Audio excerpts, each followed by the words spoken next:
За өмнө нь бид нар ихэвчлэн гол дүрийн эрэхтэй нэгэн охиныг өөртөө татахын тулд бооцоо тавьдаг төрлийн зохиолтой кинонуудыг нэлээд олон удаа үзчихсэн шүү дээ, тэ. Тэдгээрээс дурдвал 10 Things I Hate About You, She's All That гэх мэтчлэн маш алдартай болсон хүн бүрийн сайн мэдих бүтээлүүд байдаг бол өнөөдрийн онцлог гэж байгаа кинон дээр эсэргээрээ эмэгтэй нэрхтийгээ өөртөө дурлуулж зүрхийг нь шархлуулах талаар гардаг 2006 онд нээлттэй хийсэн John Tucker Must Die хэмээх бас нэгэн rom-com төрлийн киног товчлон ярьж өгөхөөр бэлтлээ. Ингээд бичлэгээ эхлэхээс өмнө сувагтаа лайк болон subscribe даш дэмжээрэй. Тэгэхээр кино маань Кейт хэмээх нэгэн даруухан өсвөр насны охины дүрээр эхэлнэ. Тэрээр ямар ч хэрэгтэйг шууд л дурлуулж чадах үз царайлаг, халуухан ээжийнхээ хамтаар амьдардаг бөгөөд харамсалтай түүний ээж доктортой харилцаанд орж чаддгүй улмаас манай хоёр байнгын л нүүдлийн амьдралаар амьдарцгаад юм бэ лээ. Ингээд удалгүй Кейт шинэхэн сургуультаа шилжиж ирээд өмнөх шигээл үл үзэгдэгч азгүй амьтны дүрээр оршиж байхдаа зэрэгцэн бид тентгийн сагсан бөмбөгийн багийн ахлагч сургуулийн од John Tucker-ийн ээлжид гайхалтай тоглолтыг харцгаанаа. Мэдээж түүний араас сургуулийн хамгал охид хайлж урсгах нь ойлгомжтой шүү дээ. Үзэгдэл солигдоход Кейтийг цагийн ажлаа хийж байтал тэнд нөгөөх алдарт Джон дүрээрээ хүрээд ирсэн байх ба Кейт маань захиалгыг нь авахар очоод сандарч баламгтаад нэг иймэрхүү байдалтай ясалж масалснаар өөрөөсөө өстө ичиж үхэх шахаастай. Гэтэл манай хүнийг эргээд хартал сургуулийн телевизийн хэсгийг хариуцдаг Кэри хэмээх охинтой нэлүүрсэн сууж илгүй яах вэ? За тэгсэн John Tucker ганц энэ охинтой үерхдэггүй буюу Кэригээс гадна хөгжөөн дэмжигчдийн багийн ахлагч Хедер болон амьтдын эрхийг хамгаалагч цагаан холдон Бет гэх 3 охинтой давхар үерхдэг юм бэ лээ. Яаж гэж үү? Нэгдүгээрт энэ бол кино, хоёрдугаарт John яаж явуулдгаа маш сайн мэддэг жинхэнэ тоглогч, гуравдугаарт өөр бүлгийн хоорондоо хизээч харьцаагааргүй охидуудтай уулздаг бөгөөд аав нь сагсан бөмбөгийн тоглолтын үеэр болцохын зөвшөөрдөггүй болохоор нууцаар үерхэх ёстой гэж нөгөө хэддээ итгүүлсэн учраас одоо хүртэл баригдалгүй үерхэд явж байдгаа л гэсэн үг. Нэгэн өдөр Джон сургуультаа ирээд өмнөх шигээл нөгөө хэдтэйгээ сэтгэнээрээ сэтгнээд явж байхад нь тэдний сургуулийн тамирын багш санамсаргүйгээр түүний суманд оногдож дээрээс нь нэмээд хууч өвчнөн сэдрэн имлэг түргэгдснээр бүх бүлгийн охтууд зааланд хамтдаа холилдож орохоор болоодохдаг. Энэ үеэр Кэри найздаа John Tucker-та нууцаар үерхэж байгаа талаараа хэлтэл энийг нь мэдээж Хедер сонсоод тахлгүй яах вэ? Тэгснээр санаатаагаар бөмбөөрөө хид хид түүнийг хусч эцэстээ залууга булаацалтаад эхлэхэд нь Бет тэдний дундуур орж болиулахаар оролдох боловч Джонны нэрийг сонсоод юун салгах харин ч өөрийгөө түүнтэй үерхдэг болохоо бас хэлж хоорондоо алцаад эхлэн шүү дээ. Энэ дунданд хөөрхий гимгүү Кейт болон багш нь өртөөстэй.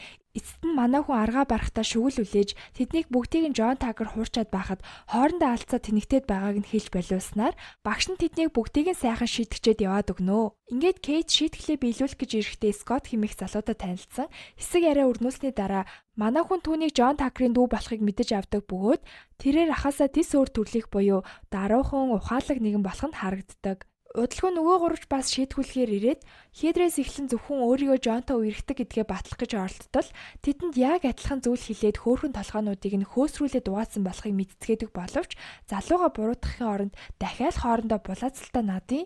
Энэ үед нь тэдний тэнэгдэхийг хоёртгоо анзаарсан Кейт тэслгүй ярианд нь оролцож John Tucker-ыг хэрхэн өөрсдийг нь ашигладгийг ойлгуулснаа эрэгтэй хүн өөрсдөд нь ингэж хандж байгаа бол хариугаа авах хэрэгтэй энтер гэд байдлыг тис өөрөөр эргүүлээд идэгдэг.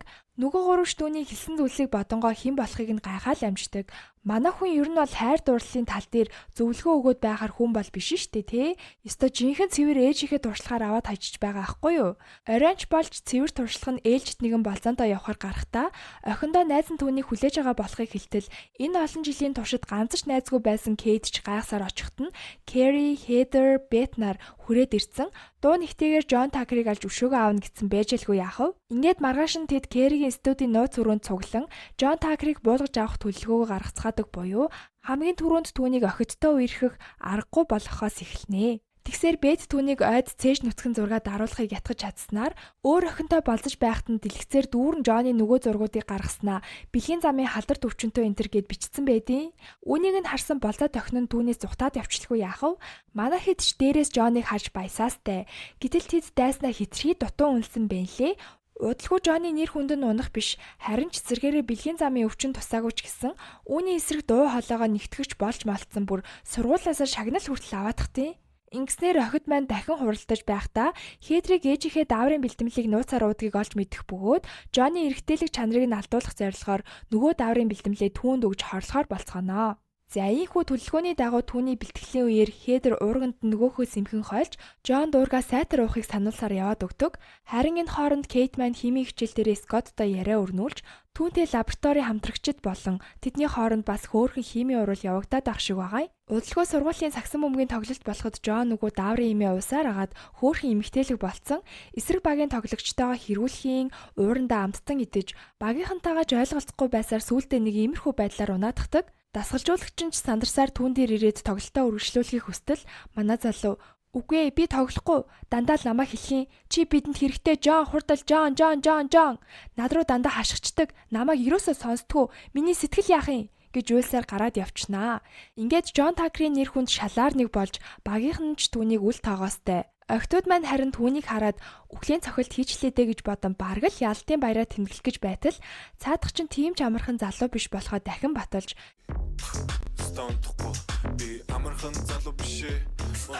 Мэдрэмжтэй залууд татагддаг охтууд нэг нэгээрээ түүн дээр ирээд жинхэнэ нэр хүн шиг мэдрэмжээ илэрхийллээ гэсээр болцоонд өчөөд явчдیں۔ Жон ч өөр шинэ найз охтуудтай болчихж байгаа болохоор өмнөх гуравтаа яг адилхан зүйл хэлээд хаяатгалгүй яах вэ? Хаягдсан охтууд ч Кейтийн дээр ирээд стрессээ тайлж байх ба Жоныг шаал дэмий хорлож яхаар зүгээр шууд зүрхийг нь шархлуулдаг байж гэж ярангаа Кейтийг үүнд нь яг тохирно гэж бодоод эхэлцгээдий. Манай хүн ч мэдээж үүнд нь цочирдан эсэргүүцтэл нөгөө гуравч чи яах вэ бидэн шиг ухаалаг хөөхөн туршлагатай биш ч гэсэн бид чамд байна. Тэгэхээр бидний тусламжтай Жоныг чамд дурлуулад дараа нь түүнийг хог шиг хайцгаая гэж яадаг ширүүн. Тэгсээр гурван талаас нь манай хүнийг ядах юмгүй ятгах чадсанаар Кейт ч хөөрхий өөртөө итгэлгүйхэн шиг зөвшөөр өтгөнөө. Хедрийн хэлж буйгаар бол Жон хөгжөөн дэмжигч охиноос татгалзаж чаддгүй юм байлээ. Тэгээд хамгийн түрүүнд түүнийг багтаа хүчээр оруултал манай хүн чихэндээ нэг л ив хаваа олохгүй штэ тий. Хөөрхий багийнхныг нь юу газартаа тэгшлэг шахаастай. Бэлтгэлийн дараа Хедер түнд хөгжөөн дэмжигч охтын хамгийн том хүчрэг зэвсэг болох өөртөө итгэлтэй байдлаасаа баг саг зүйл зааж өгч байтал удалгүй Жонч гарч ирээд ядах юмгүй өгөөшөнд нь ороодголгүй яах вэ?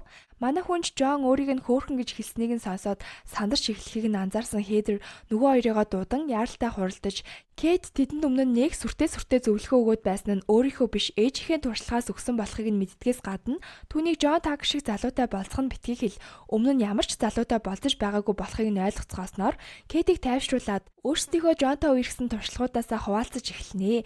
Тэдний зөвлөгөөгөөр бол Жон амархан охтыг тоохгүй учраас юм ярих үед нь хариулахаасаа өмнө дотроо 3 тоолох хэрэгтэй. Мөн сонирхож байгаагаа ил харуулж болохгүй гэх мэт энгийн боловч хэрэгтэй зүйлсийг хэлж өгөөд гарцгаадаг. Хичээлийн дараа Жон түн дээр ирж танилцсан. Яриа өдтөл манай хүн нөгөө зааж өгснөр нь 3 тоолсоор байгаад бараг л хариулж амжилгүй байж итэл Жон харин байдлыг гартаа авахыг оролдон манай хүнийг болзоонд урихт нь Кейт түүний саналаас өөртөө итгэлтэй гихчин татгалцснаар Жон жаах удаа шахуу өөрийг нь амж байгааг харж байгаа болохоор бүр тааг шокерсоор л хоцрон штэ тий. Үүний дараа манай хүн Скоттийн хамтаар хичээл дээрээ байж ах ба энэ үеэр Скотт уг нь Кейтийг хамт тоглолт үзхийг асуух гэж байтал гаднаас Жонны гинтийн бэлгүүд цувран тэдний яриаг таслаа зогсохгүй сургуулийн чанга ирэгчээр түүнд хандан утасны дугаараа хүртэл зарлаадахдаг. Харин энэ хооронд Кэри болж буй зүйлсийг боломжоор баримтжуулж аван охтууд ч үргэлжлүүлэн түүнд хичээлээ заагаастай. За ингээд Жон түүнийг дахин эргүүлж яагаад өөрлөн залгаагүй болохыг асуудал Кейт өөрт нь бал байгаагүй гэсээр дахиад түүнийг үл тоогоод явчих байгаа юм чинь. Жон харин Кейтийг дүүгэхэд лаборатори хамдарч болохыг нь хаанаас ч молоод мэдсэн. Скоттоос түүний талаар асуудал ахыгаа Кейтийн сонирхдаг төрлийн залуу нь биш болохыг хэлдгээс гадна өөрийнхөө мэддэг Кейтийн дуртай баг саг зүйлийн талаар мөн түүнийг Жонны сонирхдаг хөнгөн шингээ охтуудаас тис өөр болохыг нь ч хэлээд амжинаа. Энэ талаараа Скотт манай хүнд ирээд хэлэх бөгөөд энэ үеэрээ тэд бас хөөрхөн харц шидэлцснээ үүнээсээ бас ичиж мичээд явцдаг. Удалгүй ээлжид тэмцээний үеэр манай хүнч Жонд татгалцснаас хойш өөрийг нь тоосонгүй гэсээр Хедертэй яриа зогсож итэл Жон түүний ард хүрээд ирсэн. Кейтийг өөртөө болзоонд явахыг зөвшөөрөхөөс нааш тоглолтоо үргэлжлүүлэхгүй болохоо харуулснаар манай хүнч аргагүй ихэнд зөвшөөрж тоглолтыг нь бас давхар авраадахнаа. Ингээд охтууд маань болзооных нь өмнө түнд нууц камер зөвлөгөж анхны болзоон дээр хэрхэн бие авч явахыг нь бас нэгнгүү зааж өгөн сайдар бэлдээд явуулдаг. Болзооны үеэр Жон байдлыг гартаа оруулж байхыг харсан охтууд ч Кейттэй баг зэрэг санаа зовоостой. Скотт харин тэднийг болцож байгааг хараад нилээн тохгүй байгаа нь харагддаг. Удалгүй Жон түүнээс гэрт нь хүргэж өгч болох эсгийг асуутал манай хүнч зөвшөөрөнгөд тэрнээс өмнө эхлээд ариун цэврийн өрөө орчоод уулзахаар тохирцоож энэ хооронд бэд түүн дээр ирэн хэрхэн үнэлцгийг хүртэл зааж өгч мөгөөд байж итэл Нэг мал бацаан бүр дахиулъя гэсэн хараа зогсож идэв. Гэтэл түүний араас Жон хурж ирж байгааг харсан Бет ч сандрахтаа арийнхын суудалд нуугдан хамтдаа явснаар гэрийнхээ гадаа очсныхоо дараа Бетийг зүгтаалгахын тулд манай хүн Жоныг гэрийнх нь үүдэнд хүргэж өгөхийг хүснэ. Жон харин Кейтэд хандан өөрсдийнхөө харилцааг чухалчилж байгаа болохоор хитрхи яармааргүй байгаагаа хэлсээр явах гэхэд Бетийг машинаас нь бууж амжаагүйг харсан манай хүнч Жоныг татан үнсэтгэдэг. Гэтэл энэ үеэр зүлэг шүршигчнийх нь нуус тэднэлүү цацран орчин нөхцөл нь жилүү бүрдэж мөрдснээр Жон түүнийг дахин үнсэж байтал Кейтийн камернаас нь тог цохиж салгалсан амтан гэрлүүгээ орчин шүү дээ. Ашгүй Бет чинь хооронд юпэ талаа зүхтэж амжсан байх ба Жон харин манай хүнд бараг жинхнээсээ дурлжиж байх шиг байгаа юм. Кейти гэртээ ортол ээж нь түүнд өөр хүний дүр эсгэж эрэгтэй хүнийг өөртөө татах нь сайхан санаа биш болохыг хэлэн зөвлөгөө өгөхийг оролдох боловч манай хүн ээжийнхээ эрэгтэй хүний тал дээр асуудалтай байдгийг шүүмжилсээр энэ удаад түүнээс зөвлөгөө авахыг хүсэхгүй байгаагаа хэлэн өмнөхөөсөө өөрчлөгсөн болохоо бас харуулад амжнаа. Хэд хоногийн дараа Жон Кейтиг ээлжид болзоонд дагуулж явах бөгөөд нөгөө гурвч мөрддгөөрөө мөрдөж араас нь дагаастай. Гэтэл энэ удаад түүнийг усан онгоцон дээрх онцгой болзоонд үрсэн байгааг нь харсан охтууд ч өөрсдийг нь хизээч юм төрлийн болзоонд авч явж байгаагүй болохыг хэлж үгэлсээр камерныхан сүлжээ тасархаас өмнө жижиг зай болон араас нь бас явцгаадаг. Гэтэл удалгүй тэдний завны хөдөлгүүр замдаа эвдэрснээр охтууд ч юун тэднийг дагах сүлжээчгүй болсноо мэдээд сандарч хашгирсаар л үлдцгэн шүү дээ. Харин энд манай хүн Жонтой чин сэтгэлийн яриа өрнүүлж тэд бие биедээ улам илүү татагдж байгаа нь харагданаа. Маргааш нь түүний гурван талаас нь өчигдрийн болзоон дээр яг юу басныг нь байцаасаар ухтцгааж Кейтиг нэг л өөр байгаад байгааг нь анзаарсан Бэдж түүнийг Жонд ховсдуулсныг нь ойлгочихлгүй яах вэ? Тэгсээр Жон шиг залуу түүнийг өөрсд шиг нь ашиглаад хаях болохоор анхаарлаа сулруулж түүнд татагдаж болохгүйг дахин сануулж зоригтой төвлөрхийг анхааруулцгаанаа. Үүнийгээс батлахын тулд Кэри ирчүүдийн хувьд салхих өрөөнд нууцаар бичлэг хийж байх ба энэ үеэр Жон багийнхандаа удахгүй Кейттэй хийх болцооныхоо үеэр гол хийн энтер гэсэн тааг өнгөрцөн ярьж идэг. Харин энд Кейт маань хичээл дээрээ Скотттой ярилцах гэж хичээтэл цаадах нь манай хүнийг халгаадаггүйгээс гадна лаборатори дээрээ өөртөө хамтрахаа болсноо хүртэл хэлчээд яваад өгнө. Ингээд баг зэрэг гуниглангуй гэртээ иртэл ээж нь бас л өөр залуутай болзоонд явах гэж байгааг харсан Кейт маань энэ удаад ээжийнхээ тогтворгүй харилцааг харж өсгөн түүнийг бүтлэхүү азгүй амтан болоход нөлөөлж бүг хэлж уралсаар гараад явцдаг. Удалгүй Жоны багч хагас шигшээдээ хожиж зочид буудал найзуудтайгаа ялтаа тэмдэглэж гэж байгаа тул охид маанч тэндэн цуглан Кейтиг өнөөшөн Такерт ширүүн цохилт өгөх хэрэгтэй хэлтэл манай хүнд энэ нь арай л дэндүү санагдаж эргэлзэж буугаа илэрхийлэхэд нь Кэриш нөгөө нууцаар хийсэн бичлэгээ түүнд харуулснаар Кейт одоо ёстой түүнд жинхэнэ утгаар нь хичээл заахаар шийддэм байгаа зү. Ингээд охтын түүнд бэлдсэн хослолыг өмсөд Жон руу залгаж үүнийгээ харуулад нөгөөх нь журхинд нь амархан орж тагтаар дамжаад яваад очил гэж шүү. Гэтэл нөгөө гурав түүний орны дор бас бяцхан бэлэг бэлдсэн байх ба Кейт түүнийг өөрийнх нь төлөө өмсөхийг ятгах чадсанаар манай залуу үүнийг нь бас зөвшөөрөн яаш тогтолсоор өрөөнд нь ирээд хүлээж итэл гаднаас дасгалжуулагч нь орж ирэн түүнийг барьж аваад бөөгийн болгохдохгүй яах вэ? Мэдээж манай хэд түүнийг чадах гэж хэрэгээр өрөөнийхөө номерыг худлаа хэлж олны өмнө ийхүү түүнийг ичгэвтер байдалд оруулж байгаа юм. Гэтэл дараа өдөр нь Жон бэлтгэлдээ нөгөө бяцхан найзаа бас өмсөд ирсэн. Багийнхныхаа бенз өмсөд бэлтгэл хийвэл хөдөлгөөн цаадгүй энтер гэж хах тархицснаар бүр залуусын дунд энийгээ тренд болгоодгож байгаа юм чинь. Режина Жоржийн эрэгтэй хувилбар юм уу хайшин те? Ийм зүйл болсны дараа хүртэл Кейттэй ярилцахаар ирэхэд нь манай хүн ч өөрийнх нь талаар найзуудтай ярьж дормжилсанд нь нилээн ботцсон байгаа штэ тэ. Тэрийг нь мэдснээ хэлтэл Жон харин утгагүй зүйл ярьсан боловч жинхнээсээ хэлээгүй гэдгээ тайлбарлаж өөрийнхөө чин сэтгэлийг түүнд илэрхийлэн цагаа тайлж зүйлгснээ сургуулаар нэг Кейт сайн болсноо зарлан түүнээс найз охиноо болохыг гуйж идэг. Энэ талаар нь сонссон охтууд ч Жоныг түүнд ингэтлээ дурлсанд нь шокерсоор төрсөн өдрийнх нь үдшилтээр түүнийг нэг мөсөн буулгаж авахар бэлдэж эхэлтэл Кейт харин дахиж түүнийг хорлохоос татгалзаж бугаа илэрхийлэхэд нь охтууд түүнийг ч бас Жон сайн болсныг нь ойлгон зөвхөн өөрсдийг нь бүтээсэн охинд л Жон дурлсныг сануулад тэрүүхэн тэндээ бас дарамтлаад амжинаа. Манай хүнд бол одоо бүх зүйл утгагүй санагдаж энийгээс тодорхой илэрхийлсээр гараад явчихна шүү дээ. Скот харин тэднийг нэг өрөөнөөс цувран гарч байгааг харчдаг бөгөөд Кейтийг охидтой нээлж жүжиглэн ахыг нь чадах гэж дотносныг ойлгоод энэ талаар нь ч хэлтэл Кейт өөрийнхөө үйлдэлийг зөвтгөхийг оролддог боловч Скот түнд охидууд Жоныг шалиг гэдгийг мэдсээр байж өөртөө түнд унаж тусгаадаг болохыг нь ойлгуулсаар Кейтигч бас түүнээс дээрдэд байхааргүй охин болж өөрчлөгдсөнийг нь хэлчихэд явцдаг. Оройн болоход Кейт маань ээжтэйгээ сэтгэлээ удлан ярилцсны эцэст өөрийнхөө байж Жон Такерт бүх үннийг хэлэхээр төрсөн өдрийнх нь үдшилэг рүү явах болно.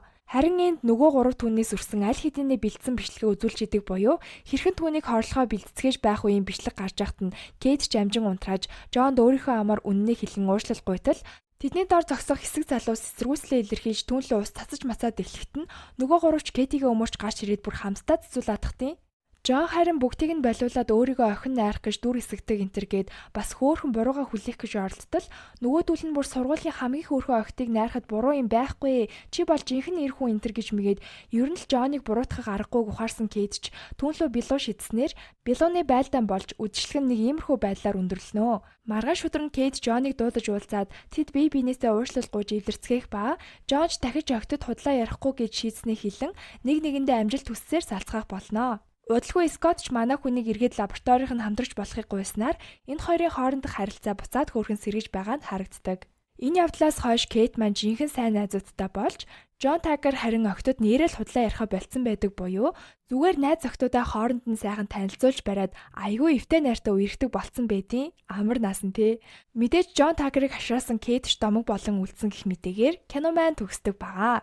За энэ удаагийн имжлэг маань таалагдсан гэж найдаж байна. Хэрвээ таалагдсан бол лайк, сабаа дарахаа мартаоцай. Ингээд дараагийн имжлэгээрээ уулзтлаа. Түр бай.